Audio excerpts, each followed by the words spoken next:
Hi friends, നമുക്കിന്ന് വളരെ പെട്ടെന്ന് തന്നെ നല്ല രുചികരമായ തൈര് സാദം എങ്ങനെയാണ് റെഡിയാക്കുന്നതെന്ന് നോക്കാം. കേർഡ് റൈസ് ഉണ്ടാക്കാനായിട്ട് ഞാനിവിടെ 1 ഗ്ലാസ് സോന മസൂരി റൈസാണ് എടുത്തിട്ടുള്ളത്. നമുക്കിതിന് പകരം പൊന്നി റൈസിലോ വേറെ ഏത് റൈസിലും വേണമെങ്കിലും ചെയ്തെടുക്കാം. കൂടുതൽ ടേസ്റ്റ് കിട്ടുന്നത് പൊന്നി റൈസിലോ സോന മസൂരി റൈസിലോ ചെയ്തെടുക്കുമ്പോഴാണ്. റൈസ് നന്നായി വാഷ് ചെയ്ത് വെച്ചതാണ്. ഇതാദ്യം നമുക്ക് കുക്കറിലോട്ട് ഇട്ടൊന്ന് കുക്ക് ചെയ്തെടുക്കാം. നമുക്കിതിലോട്ട് ആദ്യം തന്നെ വെള്ളം ഒഴിച്ചു കൊടുക്കണം. സാധാരണ നമ്മൾ ഗീ റൈസിനെല്ലാം എടുക്കുമ്പോൾ സോന മസൂരി റൈസിന് 1 ഗ്ലാസ് അരിക്ക് 2 ഗ്ലാസ് വെള്ളമാണ് ഒഴിച്ചു കൊടുക്കാറ്. കേർഡ് റൈസ് ആകുമ്പോൾ കുറച്ചുകൂടെ നന്നായിട്ട് വെന്ത് വരണം, അപ്പോഴാണ് നല്ല ടേസ്റ്റ് കിട്ടുന്നത്. അതുകൊണ്ട് ഇതിലേക്ക് 1/2 ഗ്ലാസ് എക്സ്ട്രാ വെള്ളം കൂടെ ഒഴിച്ചു കൊടുക്കുന്നുണ്ട്. 1 ഗ്ലാസ് അരിക്ക് 2.5 ഗ്ലാസ് വെള്ളമാണ് ഒഴിച്ചു കൊടുക്കുന്നത്. റൈസ് അളന്നെടുത്ത അതേ ഗ്ലാസ്സിൽ തന്നെയാണ് വെള്ളം ഒഴിച്ചു കൊടുത്തിട്ടുള്ളത്.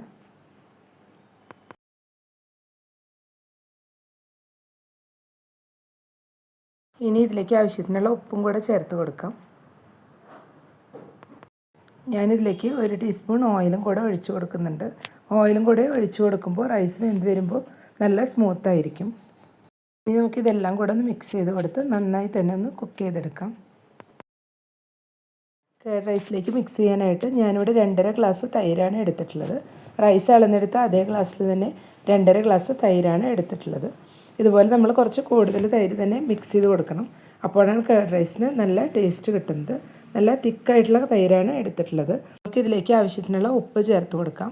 റൈസിൽ ഓൾറെഡി ഉപ്പ് ചേർത്തിട്ടുള്ളതാണ്. തൈരിലേക്കുള്ള ഉപ്പ് മാത്രം ഇപ്പോൾ ചേർത്ത് കൊടുത്താൽ മതിയാവും. ഇപ്പോൾ ഒരു വിസ്ക് വെച്ചിട്ട് നന്നായി തന്നെ ഇതൊന്ന് ബീറ്റ് ചെയ്തെടുക്കുന്നുണ്ട്. മിക്സിയിലിട്ട് ബീറ്റ് ചെയ്തെടുക്കുമ്പോൾ ഇത് പെട്ടെന്ന് തന്നെ ലൂസായി പോകും. ഇതുപോലെ നല്ല കട്ടിയോട് കൂടിയിട്ടുള്ള തൈര് നമ്മൾ തൈര് സാധനത്തിൽ ചേർത്ത് കൊടുക്കണം. ഇപ്പോൾ കട്ടകളില്ലാതെ നന്നായി തന്നെ ഒന്ന് ബീറ്റ് ചെയ്തെടുത്തിട്ടുണ്ട്. ഇപ്പോൾ ഒരു പാൻ വെച്ച് 2 ടേബിൾ സ്പൂൺ വെളിച്ചെണ്ണ ഒഴിച്ച് ചൂടായി വന്നിട്ടുണ്ട്. ഇതിലോട്ട് 2 ടീസ്പൂൺ കടുക് ചേർത്ത് കൊടുക്കാം.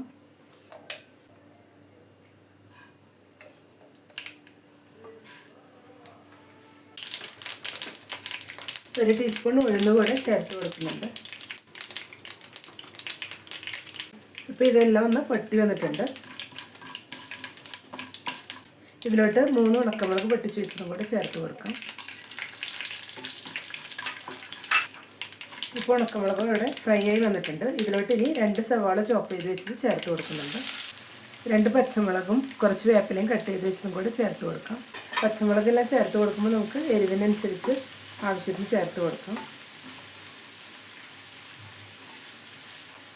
ഇതിലോട്ടുള്ള അല്പം ഉപ്പ് കൂടെ ചേർത്ത് കൊടുക്കാം.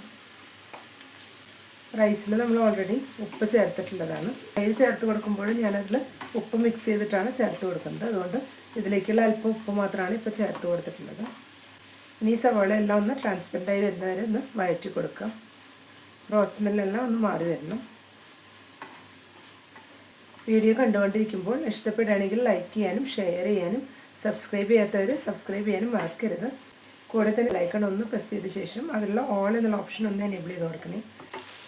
അപ്പോഴാണ് ഞാനിടുന്ന പുതിയ വീഡിയോസെല്ലാം നോട്ടിഫിക്കേഷൻസ് ആയിട്ട് എല്ലാവർക്കും കറക്റ്റായിട്ട് ലഭിക്കുന്നത്. ഇപ്പോൾ സവാളയെല്ലാം ഒന്ന് ട്രാൻസ്പെറൻ്റായി വന്നിട്ടുണ്ട്. ഇത്രയും മതിയാവും. ഇനി നമുക്ക് ഫ്ലെയിം ഓഫ് ചെയ്ത് ഇത് ചൂടോട് കൂടി തന്നെ റൈസിലോട്ട് ചേർത്ത് കൊടുക്കാം. റൈസ് ഇപ്പോൾ ഇവിടെ നന്നായി തന്നെ വെന്ത് വന്നിട്ടുണ്ട്. ഇനി നമുക്ക് ഒരു സ്പൂൺ വെച്ച് ഇതൊന്നുകൂടെ ഒന്ന് മാഷ് ചെയ്ത് കൊടുക്കാം. അപ്പോൾ റൈസ് ഒന്നുകൂടെ ഒന്ന് ഉടഞ്ഞ് നല്ല സെറ്റായിട്ട് വരും. ഇനി ഇതിലേക്ക് നമുക്ക് വഴറ്റി വെച്ച സവാളയും പച്ചമുളകും എല്ലാം ചേർത്ത് കൊടുക്കാം. നമ്മൾ ഈ റൈസും ചൂടാറി വരുന്നതിന് മുൻപ് തന്നെ ഇതുപോലെ ഒന്ന് ചേർത്ത് നന്നായി തന്നെ ഒന്ന് മിക്സ് ചെയ്തെടുക്കണം.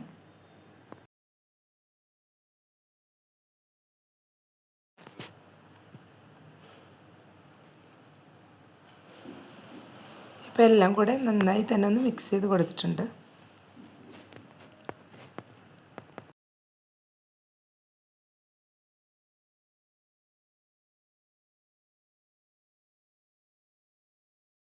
ഇനി ഇതിലേക്ക് ബീറ്റ് ചെയ്ത് വെച്ച് തൈരും കൂടെ ചേർത്ത് എല്ലാം കൂടെ ഒന്നുകൂടെ ഒന്ന് മിക്സ് ചെയ്തെടുക്കാം.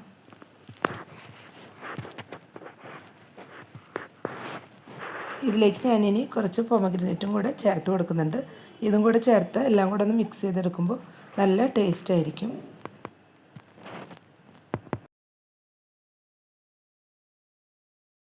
ഇപ്പോൾ എല്ലാം കൂടെ നന്നായി തന്നെ മിക്സ് ചെയ്തെടുത്തിട്ടുണ്ട്. ഇനി നമുക്കിത് ചൂടോട് കൂടി കഴിക്കാനും നല്ല ടേസ്റ്റാണ്. അല്ലെങ്കിൽ കുറച്ച് നേരം ഇത് മൂടി വെച്ച ശേഷം കഴിക്കുമ്പോഴും നല്ല ടേസ്റ്റാണ്. അപ്പോൾ എല്ലാവരും ഈ രീതിയിലൊന്ന് ട്രൈ ചെയ്ത് നോക്കുക. ഇഷ്ടപ്പെട്ടെങ്കിൽ ലൈക്ക് ചെയ്യാനും സപ്പോർട്ട് ചെയ്യാനും മറക്കരുത്. താങ്ക്